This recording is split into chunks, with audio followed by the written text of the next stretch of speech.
So do you have Envx calls or shares? Yeah, no, I got calls. I got shares. How many people in the chat? What's up, everybody? I didn't know you had calls. Interesting. Anybody Envxing up in here? Yo, Envx had a great call, man. Had a great call. You know what it's like to make $5 million? Hold on. You made You know $5 what it's million. like to make $5 million? The street expected 3. You made 5 million, and last year in that same quarter, you made 21,000.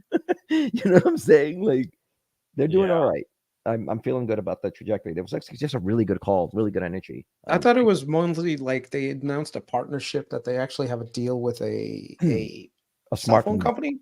Yeah, they started the call and they were like, "Look, here's the TAM of like the smartphone market," which always kind of freaks me out because it doesn't mean you're going to get it. But he was like, "Okay, this is what it is." He's like, 8 of the companies represent 1 billion of these devices per year, and then he announced that he's got a development deal with one of the top 5 cell phone makers, and they're working on getting the final samples of their current batteries to companies for testing to see if they want to place some orders. All of that was really good, and if you just look at the trajectory, they are executing on the plan that they've set, and it looks like 2025 is the freaking year. So congratulations to those guys. That's looking real good. It looks, oh damn, it's a 40. I didn't know it hit $9. Bro, it exploded. This is what I'm saying. This was just sitting here waiting. It was like, give me a reason. Give me a fucking reason. Okay, as a learning moment and a teachable moment, how far out are your calls, Carlos? These calls, KRIS is not. KRIS, don't do that. It's not even that. No. How far out are they? I bought those. You're too short-term minded, bro. Hold on. I bought those calls, I think, 2 earnings calls ago. So the farthest out I could get with January 2025 leaps. And I'm depending on what next quarter's like, I might have to roll them out. I might roll them out. Now what was again? Your argument's gonna suck because if it went up. No, hold on. No, what's KRIS is hitting you because what did you do? You did 0-day calls on fucking. No, dude, I did a 2-week. I did a 2 weeks. I did a 2-week spread on Coinbase for 250. The idea was if Coinbase goes up, I make some money. Coinbase didn't go up. Yeah, but 255. Yeah, if you look at the chart, 250 is not a hard level for Coinbase to get to, and that earnings justifies 255, dude. They had 1.6 billion in revenue, 1.2 billion in net income. Oh no, I know that, but I'm saying, what's your premium on top of that? So like, fine, the stock price 255 plus your premium. 14%. Yeah. 14%. No, but what does the stock price have to actually be for you to make any money? The stock could be $229 and I could sell it. I bought it at 214. I wasn't trying to get a 300% gain, but Bitcoin, I think, is holding Coinbase down. They had a phenomenal quarter, but Bitcoin's not helping it go higher. That's the problem. I'm sorry. So the reason why I bring this up is because when it comes to short-term options versus long-term options, a lot of people ask me, KRIS, why don't you do more short-term options? And I think it's a really good time to talk about why you don't do short-term options, especially you buy short-term options around earnings. Okay. The reason why is very, very simple, because majority of the risk is actually priced in and you're not getting the best risk to reward in that scenario. So but KRIS, everyone knows this. Yeah. Everyone knows that. You're not saying anything new. This was a YOLO. Like everyone knows this. Like this was not a, oh my God, I'm going to make a ton of money. This is a YOLO bet that people do for the hell of it. Right. We did it for the hell of it. All right. Well, I'll sidestep your situation. I'll just say to a lot of people who think that they can do very well by trying to do options, especially buy options right before earnings and then see like their stock go up, down, left, right, whatever. There is a possibility that majority of that risk premium is already priced in, right? And because it's already priced in, you're actually not getting a very good deal. So it's nice to see like these ups and downs and these highs in your portfolio when you have something short term. But when you're buying longer term stuff, it gives you a better risk to reward. And that's the reason why you do leaps rather than trying to do short term options. Let me just say one thing real quick. And this is just the exercise that I run with most people when they ask me, Amit, what is the weather going to be like next week? I have no idea. You could look on your phone and make a pretty accurate guess, right? Yeah. What about 2 years from now? Are you going to be able to tell me what the weather is? Probably not. Which is exactly how options are priced.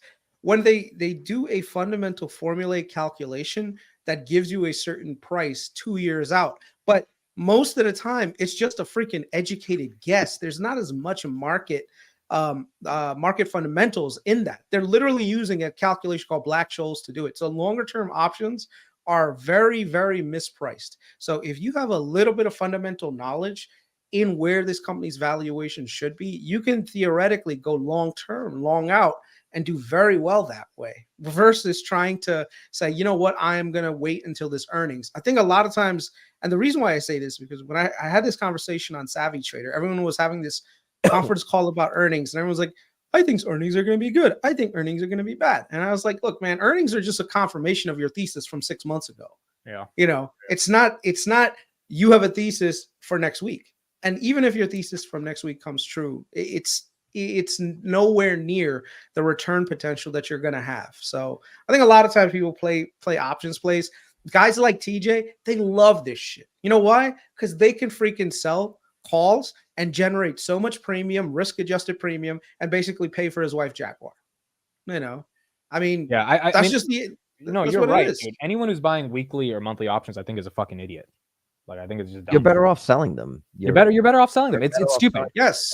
Yeah. Well, and the one person that wins, right? You don't see the 1,000 people that lost. Yeah, you know, usually everyone loses. I mean, if you want to do a fun YOLO bet like I did, then it's fine. But the majority of money, like there are people who legitimately put 30, 40 grand into this week's expiring options on Coinbase, upside or downside. And like, that's just stupid, right? That's legit gambling. Yeah, that's blowing up your account. You have 30 million. Yeah, unless you have 30 million. But if you do $100 and your portfolio is 200,000, I mean, like, it's just a little fun game. But in general, I think it's stupid. Now, your Envx calls, that's what, 2025? And that's what, $10 strike?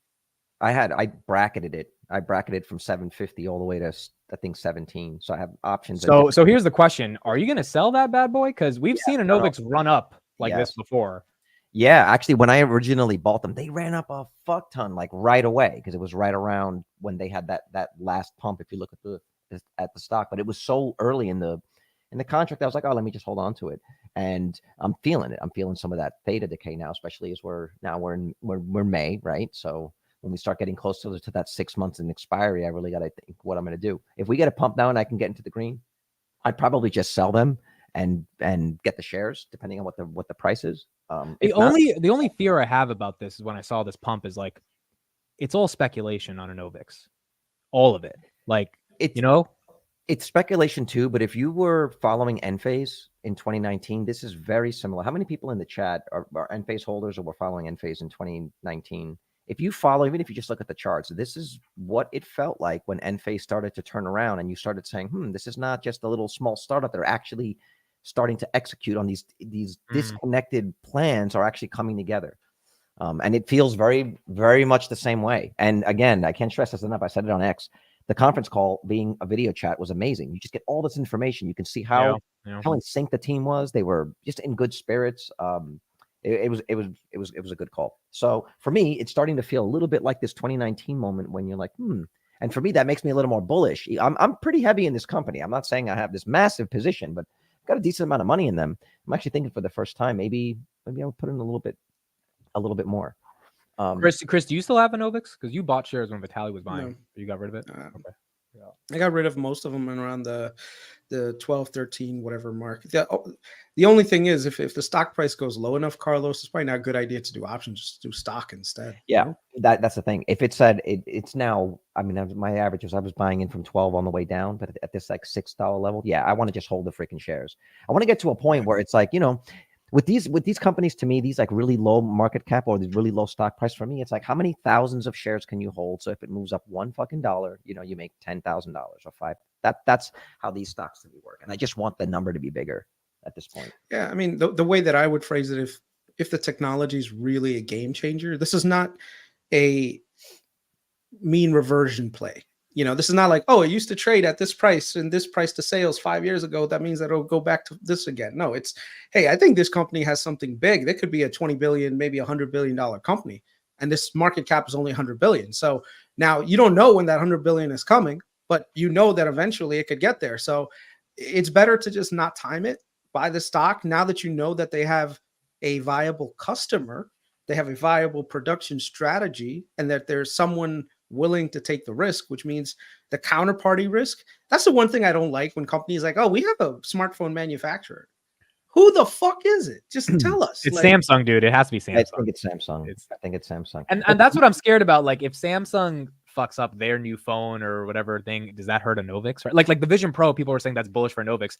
What if the Vision Pro is a dud? Then what happened? You know, so that's, well, you have to remember, Samsung had a big problem years ago with the fires, and that's Right. one. And That's right. Novix's core technologies is that you just don't have the risk of the fire. right. The other part of it is we've seen in the last 2 years all of this money going into Nvidia, both from companies purchasing their revenue, and then we've seen the benefits of that into the market caps of the companies that are purchasing that. But down the line, like now we have to actually start seeing the products. So even though they've had all this capex, we still have not seen the product that are eventually going to come from all of this technology. When you start looking at that, the current cell phone technology really can't support that, right? We're getting better on the processing side, inference, but the battery is going to be a huge portion of how we actually get to participate in this like AI revolution. So I think it's still about a year or so out. But as the market start to look for the downstream plays of the AI, I think Envx is one of those companies that set the benefit. Especially if you walk, you come in and you say, hey, Samsung's putting us in X number of phones. That's a big deal. And then how many doors does that open? I mean, I just asked you about Palantir, right? Isn't that how it happened? A couple of commercial clients, you show the benefits of it little by little. Yeah. So maybe Envx needs to do some boot camps. You open it up, you plug it in. Dude, boot camps are going to become a big synonymous thing in the SaaS world with Palantir. So someone asked a really good question in the chat. Why can't cell phone companies manufacture batteries in-house? Apple can't make silicone batteries. So there are certain parts of the supply chain that are not worth doing yourself because the margin is so freaking low. That's why they don't do it. That's also why certain businesses, they don't even own their own real estate. They just lease it out because the cost to ownership would be way more for them to maintain and do all this other stuff, and then also put in all the money to do the R&D and research in maintaining that battery technology, dealing with the fluctuations of the raw materials, dealing with the worker issues, dealing with the environmental issues. So certain times, certain companies can really do a good job of specializing in their niche, especially when it's a low margin business, so that Apple doesn't have to worry about the battery part. They can sacrifice a little bit, but literally most of the money that they're spending, they're getting huge ROI on. So certain businesses, they will not try to do all this stuff in-house. As an example, a company like Celsius, I'm going to bring Celsius up. So they do not actually produce any of the drinks that you buy. What? Yep. So what are we investing in? They own the formula, they own the branding, they own basically the concept. And you manage. If you look at their total employees, they only have 700 total employees. Okay, so how do you do global distribution with only 700 employees? Well, it's easy because now you have a network of co-packers. The co-packers do all the production, everything. That's low margin stuff, which means that now all you do is you provide them a contract and say, hey, we want to basically produce this specific product. You build it out, right? And they do all the work. So right now, Pepsi does the distribution, the co-packers do the manufacturing. I'm sure some of the manufacturing is going to go into the Pepsi house, because Pepsi does make their products and bottle them and all the other good stuff.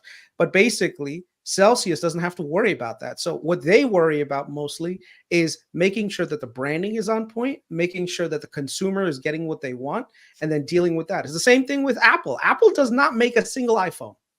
Tell me, does Apple make a single iPhone? They're designers. They make 10% less. When you open up the box, it says designed in Cupertino. Right, exactly. Everything is made by third world Chinese slave labor. Everyone knows that.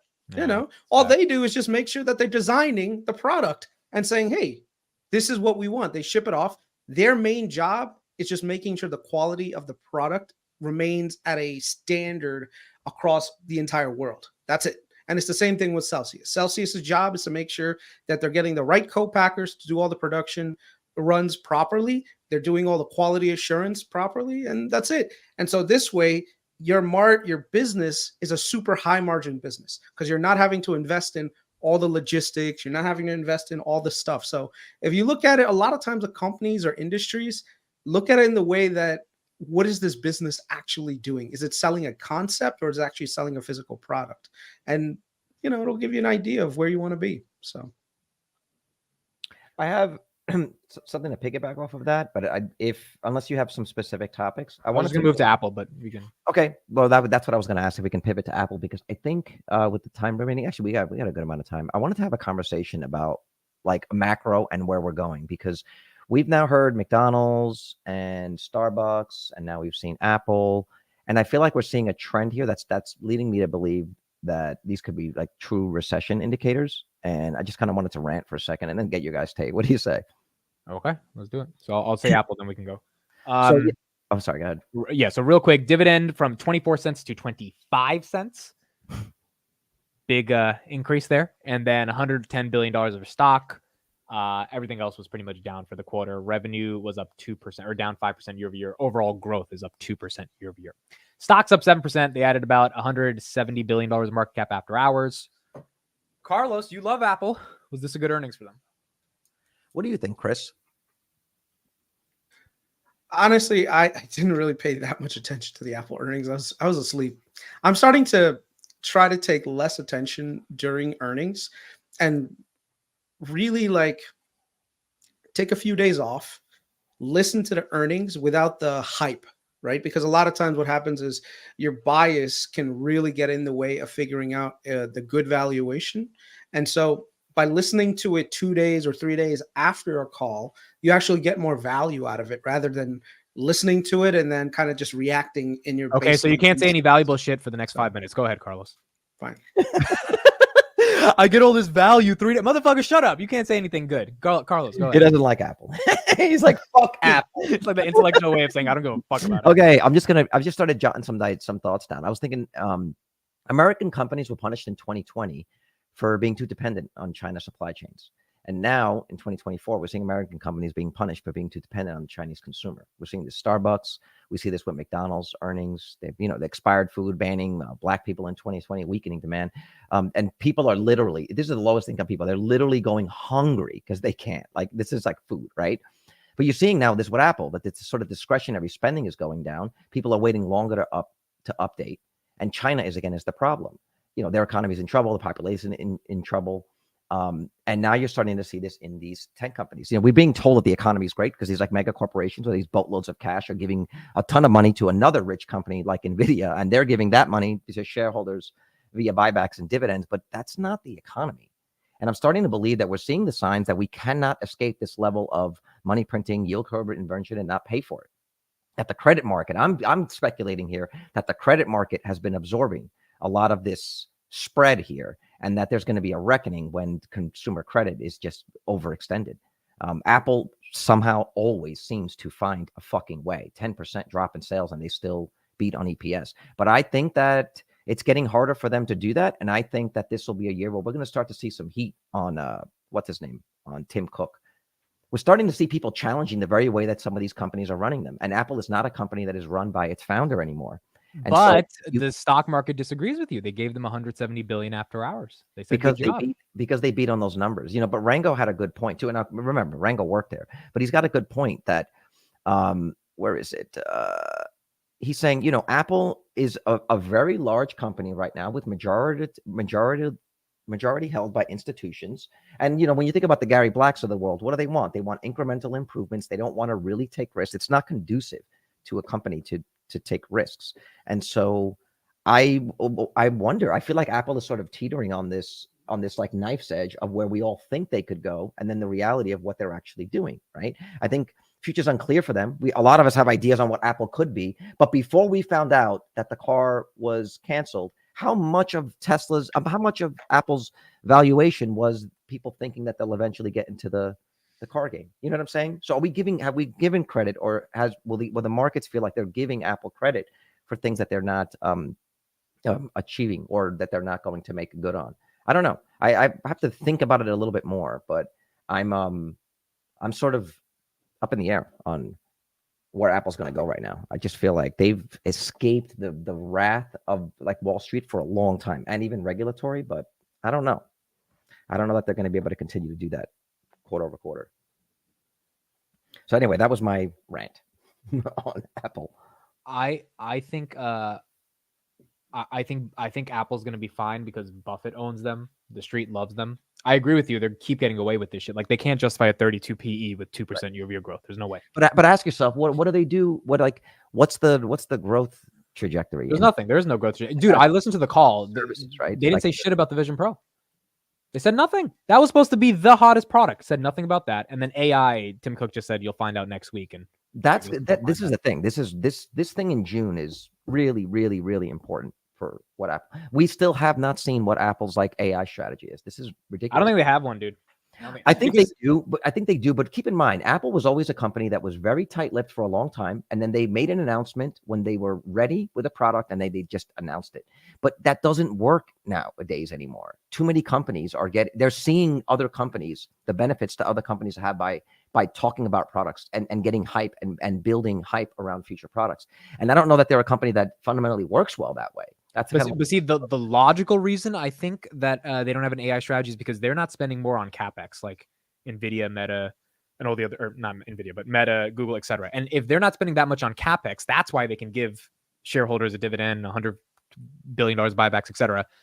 But if they're not spending on CapEx, then they're assuming that they're likely going to use OpenAI's version of GPT or Gemini to fuel the iPhone AI. No, I don't think so. I think that because they're not training their own LLMs. They're not buying H100s, which means they're going to rely on Google getting $20 billion a year. They were working on an LLM. What was it called? Ajax?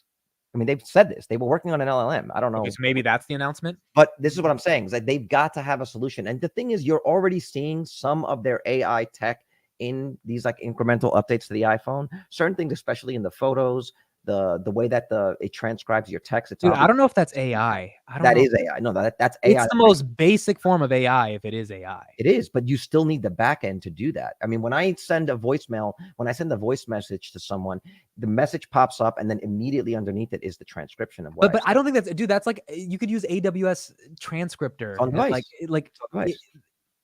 Yeah, I mean, maybe, but I guess we got to see what they're going to do. Chris, go ahead. So first and foremost, Apple is investing in AI, but they're just investing in a different value chain than some of these other guys are. So the other guys are investing in their own LLMs, which I'm sure Apple is doing also. They're just not very public about it. The goal for Apple's AI, in my opinion, from what I'm seeing, is they are trying to do inferencing on the phones. So their investment is more on developing the technology so that AI can run without a strong internet connection going back to a data center somewhere around the world. Their thing is, we want to build an AI engine on the phone via a chip that then can use to be a selling point for the next generation of iPhones. Because essentially, if their main product is the iPhone, what they're essentially going to be spending money on is designing a chip that lets you have all these features that have that AI chip there. So that would be their moat. The other thing is, it would also allow developers on the iOS platform to utilize AI, right? Because they have an AI engine on the chip. So as an example, Carlos, how freaking good is the M1 chip? It's amazing. It is M3, M2 chip, right? It's freakishly good. It seems like freaking magic. Exactly. When you compare the MacBook Pro to a regular laptop, in my life, I would never get a regular laptop ever again. Sure. Why? Because they freaking just nailed it out of the park with, first of all, the battery life on those things is freaking amazing. My work gave me this HP laptop. It's got a Core i9 Intel processor. The fucking thing's garbage. Compare that to my Mac. And this is, by the way, a brand new, like state of the art, everything. And it's literally, it feels like crap compared to my my MacBook, right? Mm-hmm. Now, why is that? Well, because they really invested heavily into the hardware that then gets factored into that ecosystem, that Apple ecosystem. Today, I'll tell you this really cool feature. I don't know if you guys know this. I'm closing my apartment in New York, and my lawyer sent me a PDF that I have to sign for something. So I'm like, okay. I said, so he's like, can you e-sign it? Well, he just sent me a fucking PDF. He didn't give me like an e-signature version where you can just, that it was on my MacBook. I didn't realize this. You could open it up. There's a signature tab. You click on the signature tab, and then what it does is it lets you use your phone as the keypad, and you sign it, and then it transfers onto your laptop. Now the thing is, there's so many like little really nifty features that works with the ecosystem that now I'm just like, yeah, I'm an Apple guy. I love Apple. I'm going to keep staying with Apple. And I think what it is with all this investment in AI, Google, Microsoft, Amazon, Meta, they're investing in AI for like corporations and for like all these end products. Apple is doing it specifically to keep you in the Apple ecosystem. So I think Apple's investments, once again, are not in buying a whole bunch of H100s from NVIDIA. Their thing is, let's design a chip. Let's design a chipset and software that goes along with it that just knocks it out the park. And basically any of these other Android applications will feel like a slow moving train compared to the Ferrari that you have in your pocket. That is what Apple is trying to do.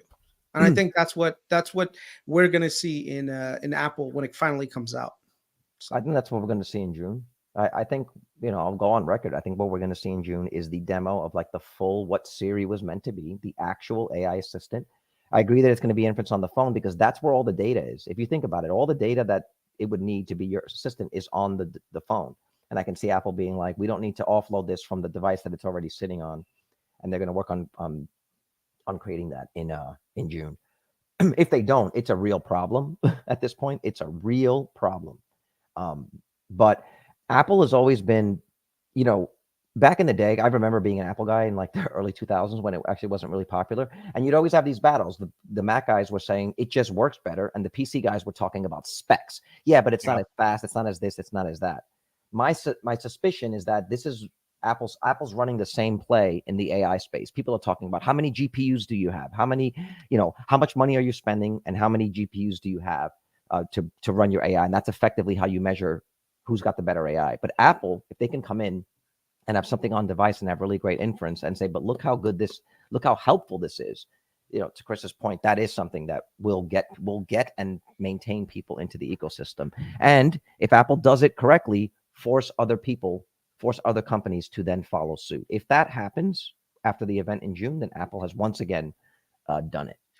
To me, it's all about an upgrade cycle, launching a new upgrade cycle. You know how like every 5 years, there's usually an upgrade cycle with Apple, 2G. And then when we transitioned to 3G, everyone had to buy a whole bunch of 3G phones. And then 4G came and everyone bought 4G phones. Now everyone is buying 5G phones. Well, Apple needs a really big core differentiator to get people to upgrade their phones. I think if they had all these AI features in there and then all these applications that require that specific chipset to work properly, there you go. That's Apple's next selling point for the next 5 years.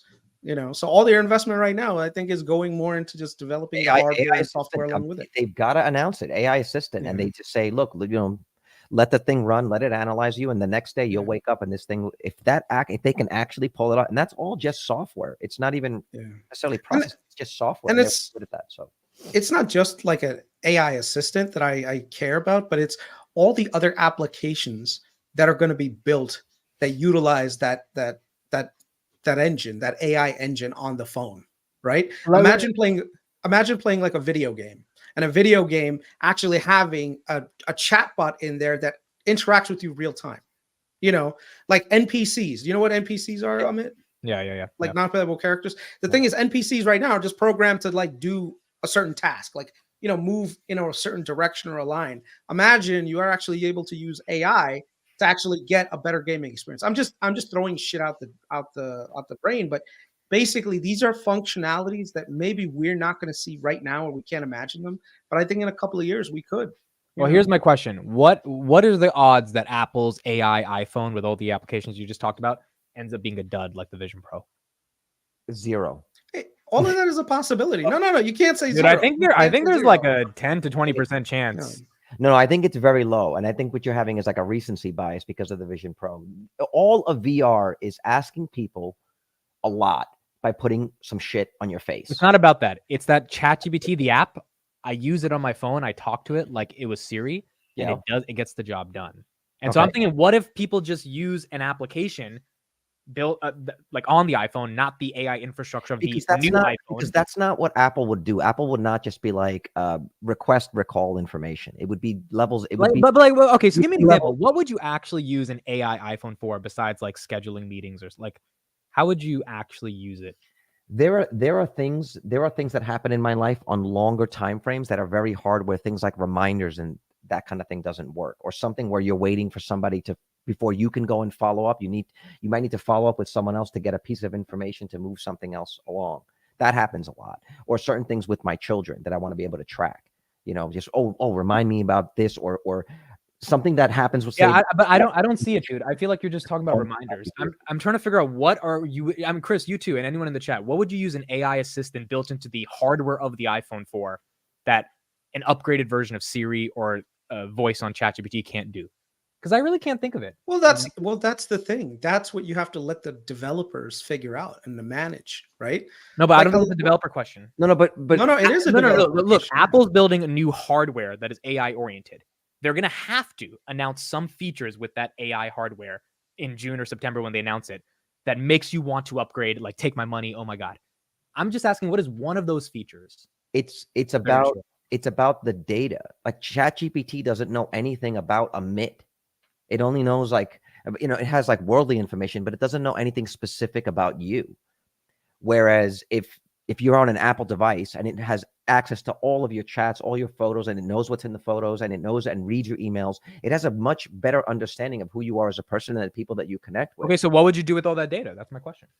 It's like what Chris is saying. It's more about what can be done with all that data, right? I can come up with cases, but they're really specific to me, and I'm not a developer, so I'm sure they are really, really small and be really silly compared to like what they could actually be able to do. But I'm also asking the chat because I've thought about this for months. I don't know, and maybe that's not. It's like the chicken and the egg right now. What you're asking, you're like, okay, so what are some of the use cases? Like when Bill Gates and these guys commercialized like the PC market, or even they didn't figure out. Here's an example. What is the right? They didn't figure out that, hey, in 2008 there will be a social media application that's launched that uses this compute to basically create an entire network of ads and monetize users and blah blah blah. Like a lot of times, what happens is you have to create the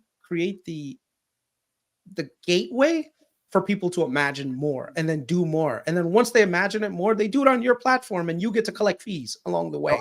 So that's what Apple does, right? I disagree with that for two reasons. Number one, that's exactly what people said about the Vision Pro. Just let them build it and then it's going to be super exciting. It doesn't, hold on, it doesn't matter, right? That failed. Number two, AI has been around for a year and a half. ChatGPT, dude, it hasn't been out more than 6 months. You can't say it failed yet. Come on, guy. Did you not read the articles that they lowered projections from 850 to 450K? That means people. Yeah, that's fine. That's fine. But this is like the first generation of yes, and this goes the back. Article also said they might not create 2025 versions of it because the demand. Regardless, forget the Vision Pro, right? AI has been out in terms of LLMs for the past 12 to 16 months, and the use cases have been abundant, right? AI therapist, AI blah blah blah, whatever. You guys are saying let Apple build an AI hardware and then the use cases will pop up. I'm skeptical of that because we've had tons of AI software that have been use cases that are in the App Store you could download, and a lot of them are great. So my question is, what does Apple do to compete with those own apps on their App Store that are so fundamentally rooted in the hardware of the phone itself that make it a reason to pay? It's not hardware. The thing is, it's not under the hood. It's hardware, but that's not how the user experiences it. The end user is not going to experience new hardware. They're going to have the hardware is the reason you guys are saying they'll make more money. They have to build a new phone. But this is it's a new phone, but it's not foreign to most customers. They're already used to having phones. The fundamental difference is that AI is going to be is a service, even though there's hardware involved and it's technically a new phone. It's basically a service to existing customers versus the Vision Pro, which is a new platform. It's a whole. I'm just asking, what is the service? That's it. That's all I'm asking. What is the use case? I think if you look at what Apple has done, even things like okay, look at the Photos app. Look how they've evolved that over the years. It's a pretty decent app. You can search, but then they go a level deeper where it does all this like machine learning and learns about you and makes videos. That's what Apple focuses on, is those experiences. And so I think that they would use AI to create more personalized experiences for people using their data. It's about being able to use the customer's data versus all of the publicly available data on the internet. Do you understand? It's a much smaller data set. That's why I think it would be able to run on the phones. I don't see the crazy use case yet, dude. I really don't. Like, it has my health. It has a lot of my data already. I use my iPhone already. I don't know how they exacerbate it. There's a ton of data on your phone, but it's all just disconnected. You don't. It's like the way you describe Palantir. All these companies have all this disconnected data, but they don't have a way to parse that data and ask questions of that data that require. No, but dude, that's just an LLM. Like, at that point, Apple's making an LLM out of your personal data. Yeah, which all these apps are already doing, dude. Like, there's AI therapists already that they have memory contextual to the retrieval augmented generation. So, like, PI. That's a really good AI therapist that's out there. Why would I use Apple's AI therapist if I'm using one of them? We're not talking about an AI therapist. We're talking about you having, imagine right now, I said to you, I'll give you $100,000 to get a personal assistant that's just going to work for you every single day. The moment you wake up, they have access to everything, all your passwords. You're telling me that you can't see what the benefit of having that physical human being who like knows everything? No, if it was a human being, yeah, 100%. But if it's a phone that I have to start prompting all day and tell what to do, like, that's like wearing the Vision Pro, and then, you know, that's like all speculation, but that's where I think Apple would be able to leverage the data on your phone to make an AI assistant that is as close as our technology allows to what a human assistant would be able to do. I don't see it. How deep? I don't see it. Well, we're going to find out. I don't even know if that's true. They might just come up there and have a better camera on the fucking, iOS 18. And then you go, okay, this is it. Is this when they jump the shark? Lee says it is not making an LLM out of your data. It is using your data to make a prompt with you info to send to an LLM. But then I feel like GPT benefits off. Like, I'm confused where the value comes from and where they monetize that. Because also, by the way, they monetize that not off a subscription fee. They monetize that off the hardware. Like, they monetize off the upgrade cycle, right? KRIS is like, the reason KRIS is still using the iPhone 10 is because he had no good reason to upgrade. Once the iPhone 16 comes, this AI 16, he might upgrade, but it has to really be fantastic, right, to get him to upgrade. Yeah, and that's exactly why we have to wait for this stuff to come out. And the people that are buying Apple right now think that they have figured it out. That says, look, Apple's next upgrade cycle is coming, and that's it. You know. Yeah, again, the reason I'm just skeptical is just they thought they figured out with the Vision Pro 2, and that's just not, it's not the thing. And maybe I'll be wrong. Maybe Gen 2 is the thing. But Carlos, do you even use it every day? Yeah, I mean, I'm still using it, but but realistically, how many hours a day do you use it? Half an hour to maybe an hour a day. Oh, you actually use it a lot. That's actually more than I thought. That's but I mean, look at the layer of dust on my MetaQuest. I'm also. Well, no, you're not using that because you. No, until I got the Vision Pro, I wasn't just even interested in it. It's a big leap what you're asking. It's better than the Quest. You know what I mean? It's still a big leap having this device on your face. It's very different than if your phone, because like what you're saying is like if Apple, when Apple came out with, I don't know what it was, like better options, better cameras and stuff. Like that was a reason that got people to upgrade. That got people to upgrade to phones. Just even that cinema mode. They've done this before where they have certain features on an already existing product that prompts you to buy the new one. Okay, let's talk about the Fed. That was a big piece of news. So here's a clip of Jpow talking about stagflation, and I want to get your guys' thoughts. That was the best part of the best quote ever. Yeah, that was the best part of the audio is a little down, but you guys should still be able to hear it. Here's what he had to say, and then we'll talk.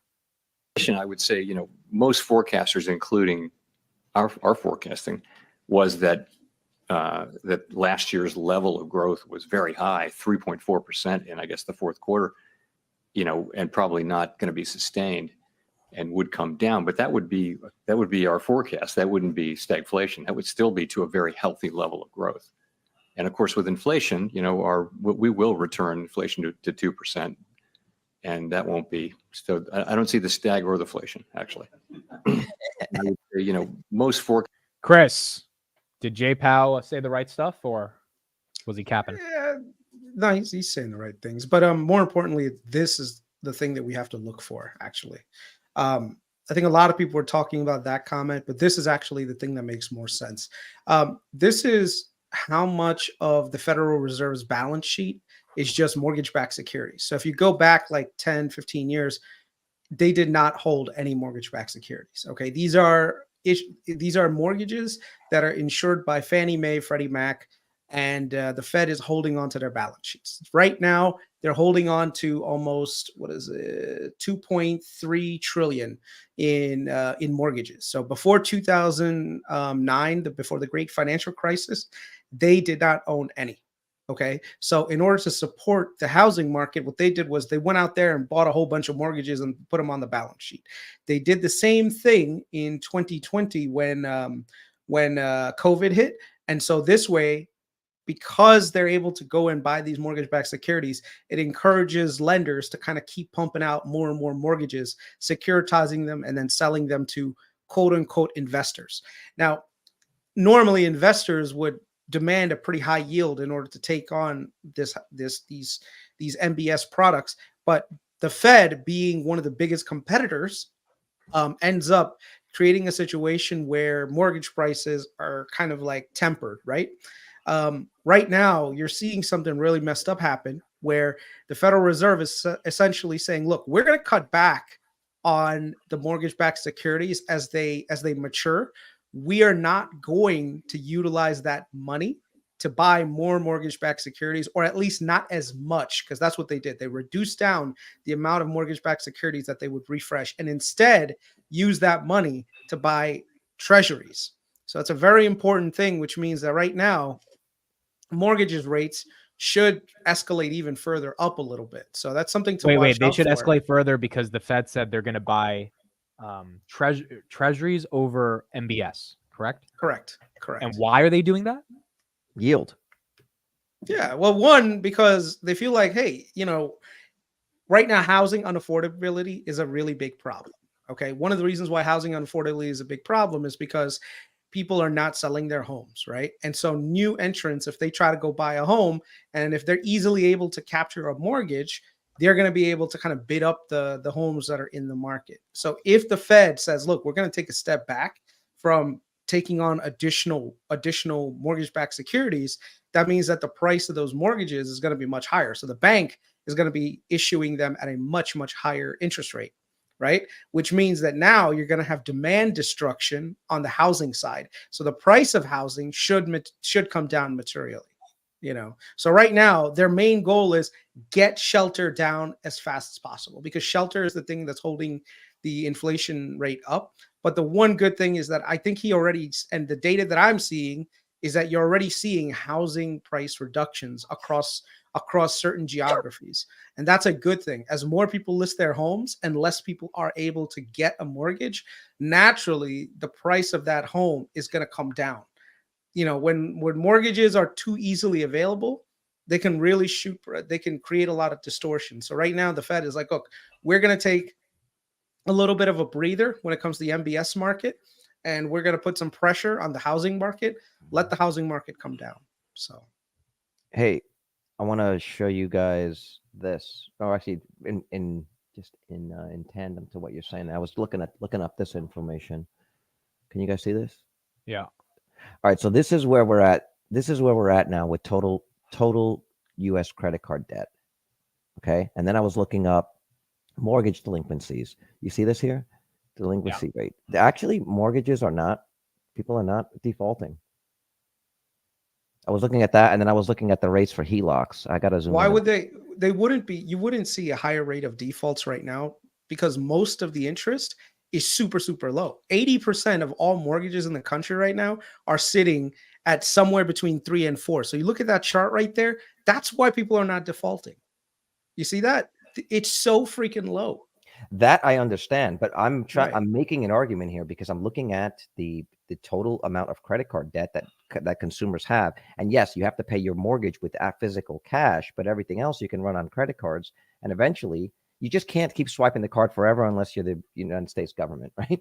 So that's what's getting me. That's what I'm looking at and saying to myself: are these the early indicators of a recession? Right? Probably, but we got a year to get the fuck out of the market before this happens. Maybe. I feel like we got a year, dude. I mean, but you see what I'm saying? Like, if the people that are hurt the most are the lowest income, right? The lowest income are hurt the most by inflation, and if they're not even going to McDonald's And okay, granted, McDonald's prices have gone up, but it's still one of the cheapest options. If they're not going there, if the people that go to Starbucks, and that's like their daily treat, are not going to Starbucks, people are not upgrading their iPhones, right? But restaurants haven't done horrible. Starbucks was bad. Chipotle and Domino's did great. McDonald's did okay. Internationally, McDonald's struggled a little bit. Starbucks sucked, but that's a Starbucks issue. The problem with that is how they report the numbers. We don't know, like, are they just passing off those costs to the consumers? Yeah, I mean, that right. Be. So they're passing off the cost. But does that mean, are they having the same number of tables, right? Are they having the same number of tables that they did every night? This was clearly expressed by the CEO of Starbucks. They're just not having those non-regular customers come in anymore. It's that casual customer. They're just not coming in anymore, you know? So you got to ask yourself. Chris, you're muted. Look at the mortgage rates right now. How nuts is that? 8%. When literally less than 2 years ago, you could get like a 2.75%. Who do you think would buy? Who do you think would buy an 8% mortgage? Who do you think would do it? I don't know. Not a lot of people out there. Man. I mean, there's definitely people out there. There's definitely people out there. Would you ever do it on 8%? If I really needed a house, yeah. My brother-in-law right now, my brother-in-law and my sister-in-law, they have 2 kids. One which is about to start kindergarten. They don't have a choice. They need to buy a house, right? She has been commuting an hour and a half every day just to get to work. Back to work, hour and a half, back hour and a half. She's a doctor. She makes really good money. Her husband makes really good money. You know, now the thing is, for them, they need a house in a good school district. They have a 3% mortgage right now. Do you think that their thing is, hey, man, yeah, you know what? I'm going to keep traveling an hour and a half every day. Like, no.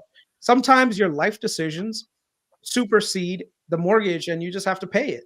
And so now they're buying a house in a nice area with a better school district than where they live. That's closer to her job. And they're taking out a mortgage, which is going to be like probably 7.5, you know. That's not great. I mean, that's not great that the only buyers are the ones that are really like forced to buy against their better judgment or even what they would want to do. Yeah, but that's exactly why you're seeing a shit ton of housing price reductions as well. You know, if you look at certain parts of the country, you're like I said, I'm seeing price reductions in certain areas of the country right now that are just bonkers. Like you're talking about 10, 20% price reductions in certain parts. So that is going to impact inflation eventually. You know, well, you would think that now, between now and June, you would see we should be seeing the inventory coming on. Like, well, a lot of parents want to get out of their homes and have that done in, you know, the summer vacation, get that done before you move the kids to school. So the next couple of months are going to really tell us what's happening there, because who wants to buy a house in October? You know what I mean? Check this out real quick. If you go to Realtor, they waited till December. They bought their house in December and got an amazing deal, because like nobody wants to buy in December in Connecticut. You know what I mean? Yeah. So give me a zip code. 90210. No, not 90210, man. Dude, I'm trying to live there one day. Or let me just do Sandy Springs. Sandy Springs, Georgia, right? This is like somewhere near me. Okay. So all of these houses right now, they're really nice houses. $1 million. What is that fucking? They have like, here's one for 649,000, or in like the movie theaters, or for a couple tens of millions. They're just tricking you. There's no real house that's like that. This is just a plot of land that they're saying you could build something like this. That's Gemini. Yeah. So right here, if you go to price reductions, and especially on a map level, you can see that certain areas, the price of homes are coming down significantly. So I'm filtering this for only price reductions. Okay. This right here, if you looked at this map less than probably a year ago, you would not see any price reductions. Now you're starting to see them all over the place, and you're seeing a lot of new construction come on the market as well. The one of the epicenters of this is Austin, Texas, where a lot of people moved to during the COVID pandemic, and the price of real estate in Austin just went bonkers. Now you're seeing price reductions. Look at this. The entire map is covered with this stuff, you know. So all I'm saying is these high interest rates, they're finally starting to impact people, and especially people that are trying to buy right now. If you're trying to buy a new house, look at this. This house went from 3.7 or what is it, 3.8 to now 3.3, like a $500,000 price reduction. This one took a $400,000 price reduction. Well, Jpow even said during the call that shelter disinflation, he's waiting on it. Like he literally said, we believe the data is lagging. Yeah. I mean, this one got reduced 10%. This condo in wherever the hell it is, it went from 550 to 500. That's That's big. that's a 10% reduction in If price. you know, when you've done the negotiations, imagine what you'd have to do to get them to take off 10%. Yeah. Yeah. Dude, especially from 2 years ago. Bro, compare this to 2 years ago. 2 years ago, you could have gone and they would have told you, like, there were freaking people lined up 20% over, not 20%, but like 10% over asking.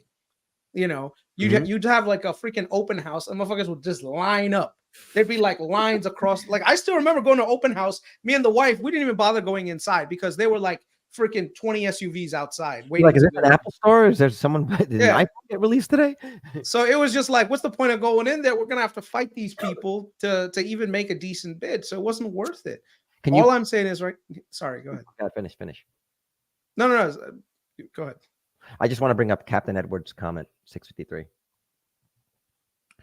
Most people are also getting the FHA loan, which means that those prices PMI is on their loan for life. There will be no ROI. Yeah, and or if 652. Him, he also had another one that was good. The prices also cannot go up from here. ROI will be non-existent, and rent will go up here. So what he's saying there, that was actually a question I had for you. He reminded me.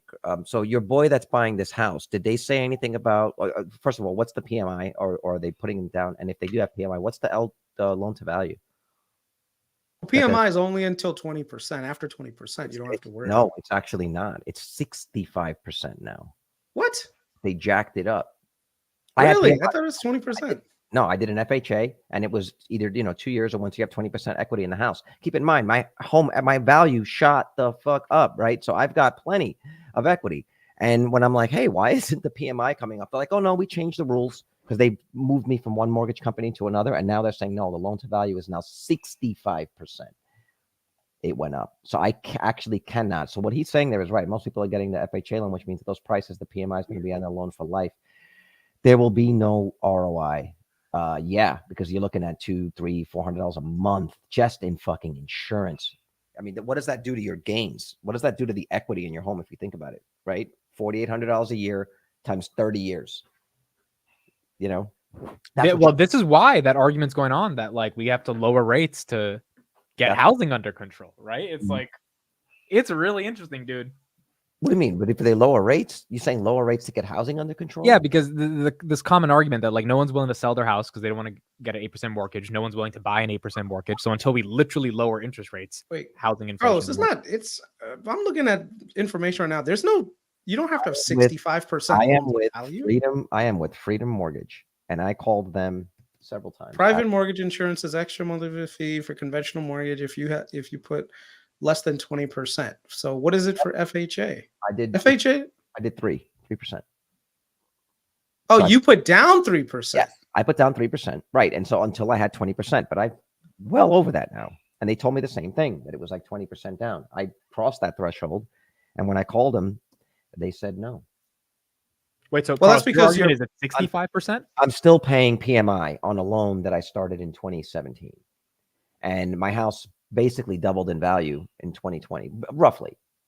And I'm still, yeah, but you have to get a new assessment and all the other stuff, right? Like they have to do a reappraisal to do that. No, this was not like even, we didn't even get that far, Chris. This is why I like stocks. Same PMI, and they were like, oh, we've changed it since we moved things around. And, because my mortgage was bought several times. They're not the original. My loan keeps right. Going. But if you got, let's say right now, you were dumb enough to refinance and you had 20% extra equity in there, you wouldn't pay any PMI. No, right. Exactly.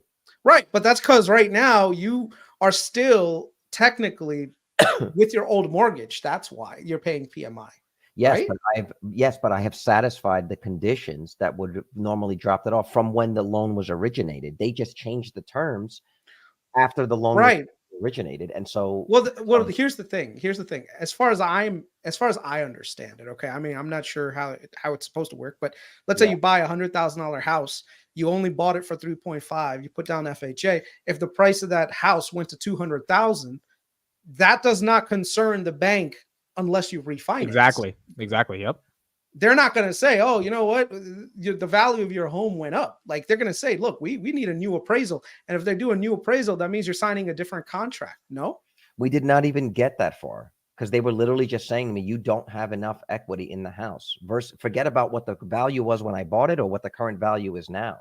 They just said to me, no, you don't have enough equity in the house. And I said, but I'm well over. Is it 20%? They're like, no, since COVID, we've had to do some things. We've changed some rules. And they told me to my face on the phone, 65%. You need to have 65% before we can drop the PMI off. I was like, are you fucking Wait, 65% equity in the house? Yeah, so I can get the $400 or whatever it is I'm paying a month on the PMI. But that would be amazing. Does that mean 65% down on the house? 65% loan to value. Oh, So that's what I'm. So I don't know. I don't know how old. I never really had to deal with PMI. I just paid my 20%, called it a day. So I don't know. Yeah, no. Bitcoin does what I needed to do. I'm not even gonna fucking pay the mortgage. You know what I'm saying? Like Bitcoin, just do what you got to do already. Like, what's going on with Bitcoin, bro? What are we waiting for? Stupid ass fucking thing messed up my coin calls today. Thank you. Two-tone. I'm gonna call them tomorrow. You're gonna be there silent on the side. 65% of original value to principal. Yeah. If anybody has had any experiences like this, getting rid of your PMI and having them tell you that you still need to pay it, please hit me up or find me on X. This is a great time to like and subscribe if you guys have not already done so. Why isn't this thing moving, Carlos? The fuck is going on, bro? You told me this shit was fucking 100,000. It don't do what you want it to do. It just doesn't do what you want it to do. And you gotta understand, we're these institutionals now. You know, we really can't even really speculate all that much on what Bitcoin's going to do right now because we've never had this much institutional investment. Wait, Carlos, you should call your mortgage company and say, is there a way that they can take the PMI off if you get it reappraised? I'm gonna call them tomorrow because I'm hearing people in the chat are like, see, Carlos, that number isn't right. I'm telling you, I thought the same thing. I even had a rant on it on the pod that day. I spoke to you and VITALY about it. I was like, what the fuck? Am I just getting scammed that they won't take the damn PMI off the loan? Yeah, you have to right there. So Zoe is actually saying right there. No, they told me the PMI will fall off automatically.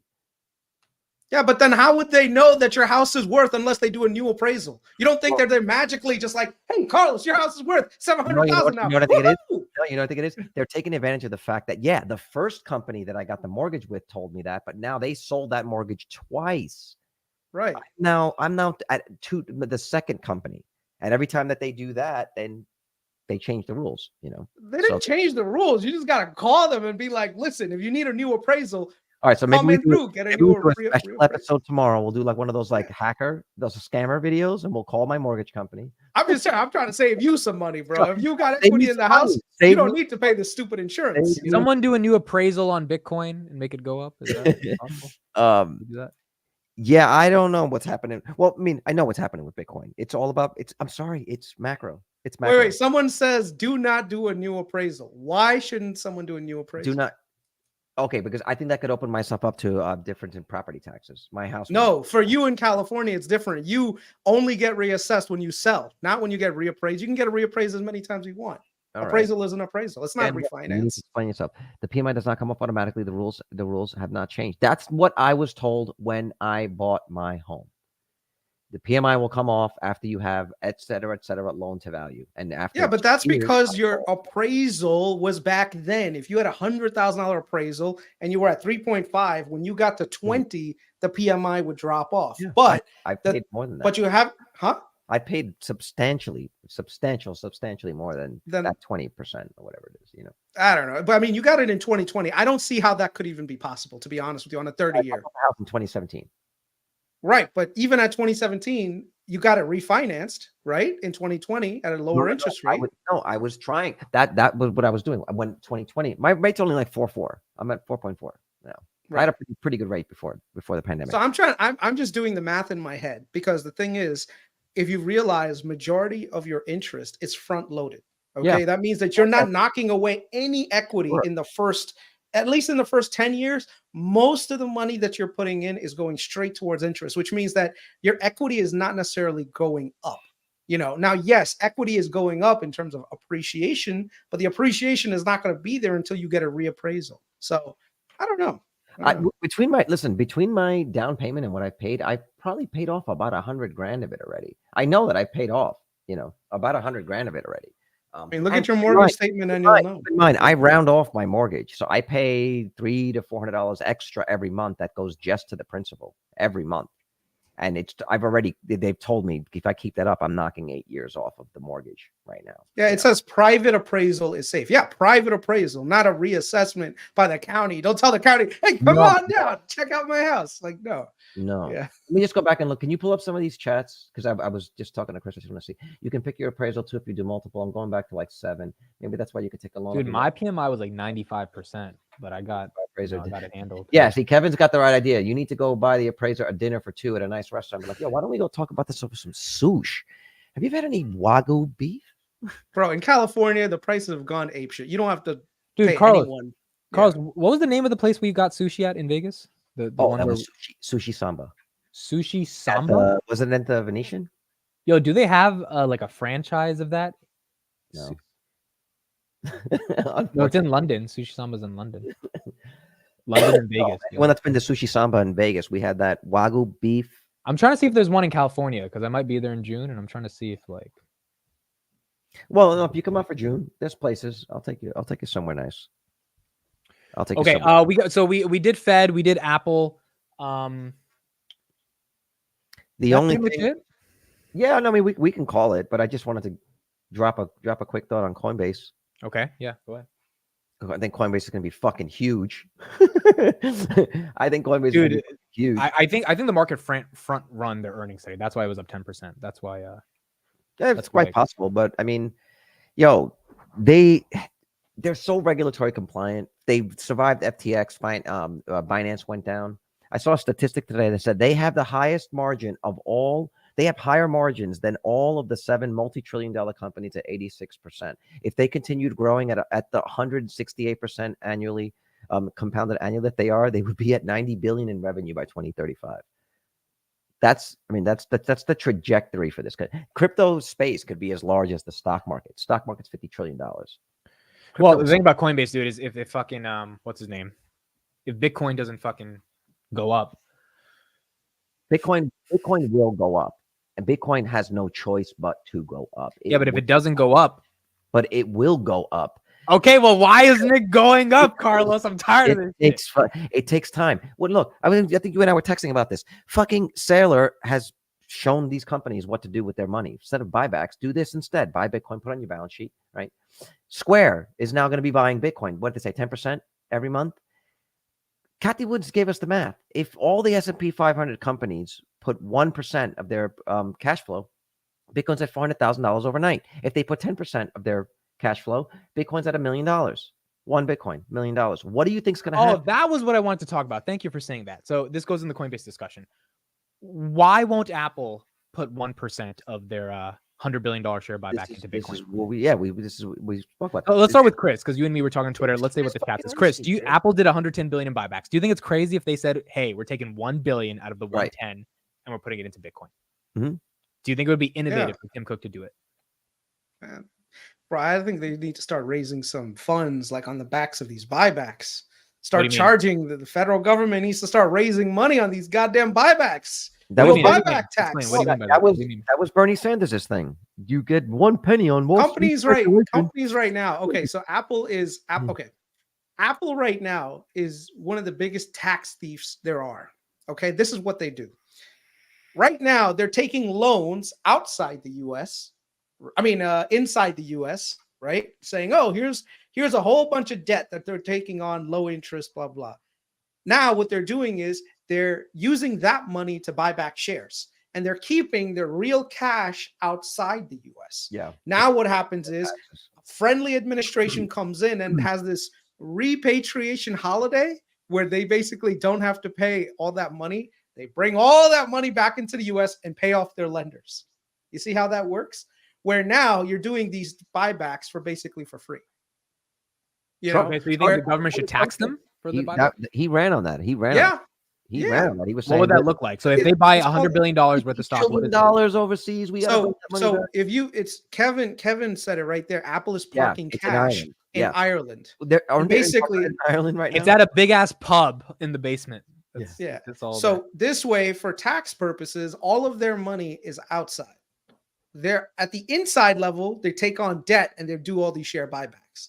If they were to bring that money back into the US, they would pay a whole bunch of money in taxes and then they could do the share buybacks, but they don't do it. They wait until someone comes in, a friendly administration that does this repatriation. And usually, a lot of times what happens when the economy goes south, you need all these companies to bring that money back and invest it in US. So usually what happens is the economy takes a dump, the US makes a phone call to Tim Cook and says, hey, next year we're doing repatriation, get ready to bring that money back.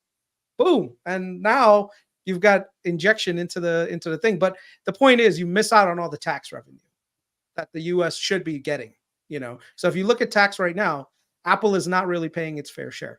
So. But do you think they should have put some money into Bitcoin instead of buying back their stock? No, man, Bitcoin is stupid. I don't know why you asked me. Out of all the people, you should never ask me. Get this guy out of here. No, forget the Bitcoin stupid or not. But buying Apple shares at 3 trillion today. Do you think in 10 years buying Bitcoin at 60,000 will be worth more than buying one Apple share at 3 trillion?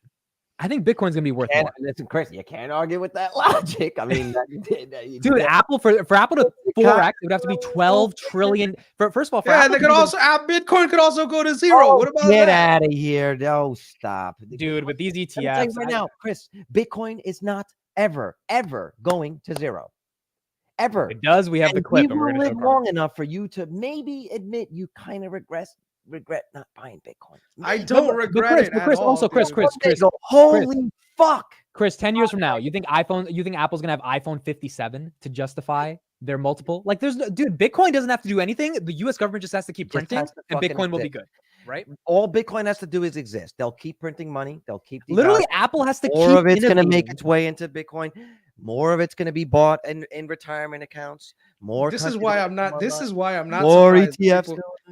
Guys like you were paying freaking $1 million for monkey JPEGs, man. Okay, no, that wasn't Carlos. I've paid $8,000 for a Bitcoin that today is worth 50 whatever the fuck thousand. No, but literally, I think it's not a crazy argument. Apple stock, Apple has to do so much innovation in 10 years to get it to be worth 10 trillion, 3x from here. Bitcoin to go to 180,000 from 60,000 is the same 3x. I feel like it is a fiduciary duty Apple has to at least explore the value of parking some of their assets in Bitcoin versus their stock. All right, you made me do it. You made me do it. Let's look at this. All right. So here we go. I think I'm a leprechaun. Here we are. Hold on. We are 2035. Let's see where we're at. Let's see where we're at. Carlos, tell me it's gonna go up, dude. Just fucking tell me. All right. So here we are. Okay. So we're talking 2035. Is this site really called Bitcoin Rainbow? Is that what it is? Yes, dude, it's a real thing. LGBTC, baby. Yes. So we're 2024. So let's go to 2034. The lower level of the band is 307. Can you guys see that? That's way more valuable than Apple stock, bro. Way more valuable than Apple stock. This is this always gets. Dude, the only thing that's gonna be worth more than Bitcoin in 2034 is fucking Palantir stock. That's it. Other than that. How old is Carp going to be? 2030, 2030, 64, something like that. Yeah. Well, by then he'll probably have a clone. They'll make a clone. Probably. Yeah. All right. So here we are in 2034. The bottom end is 329 to 400,000. The top end, the high end of that bull market band is $2 million to $2.6 million of Bitcoin in 9 years. Carlos, you better not sell all that Bitcoin. You better leave some of that shit for that. For those people, 8,000 to 2 million, that's a hell of a return. People that think this is stupid, just ask yourself, okay, so we're now at 50 something thousand, but just go back to 2024. Let's go to 2014. Look what we were looking at. We were looking at the high price of $600. This is not ridiculous. It went from $600 to say $60,000 in 10 years. So it's going to go from 60,000. I just want to point out, this is the differentiation between the quality of people talking. One guy is showing you charts with the Federal Reserve making moves. The other guy showing you a fucking rainbow. And like the price is going to be. Hey, the guy who has a rainbow chart has a bigger return than you've had on any of your. And that's just it. That is true. I'm sitting on a massive return. So I feel make fun of me. No, I'm not making fun of you. I'm just saying this is where we are in the market. You got one reasoned explanation on why things are happening. Another guy is showing you a fucking rainbow. Yeah.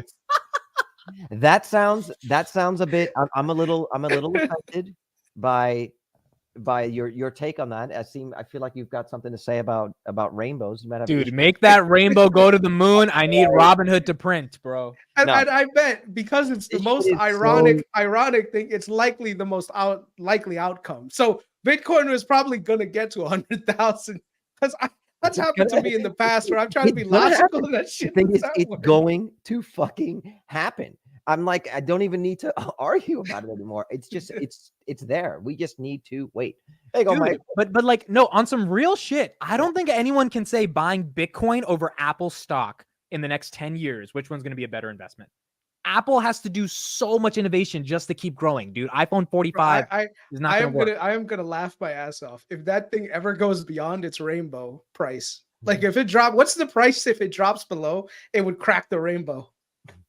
It would like- be the Skittles. It would taste the rainbow. Dude. No, I'm just saying, what is the Yeah, lowest it yeah. can get to based on your rainbow price?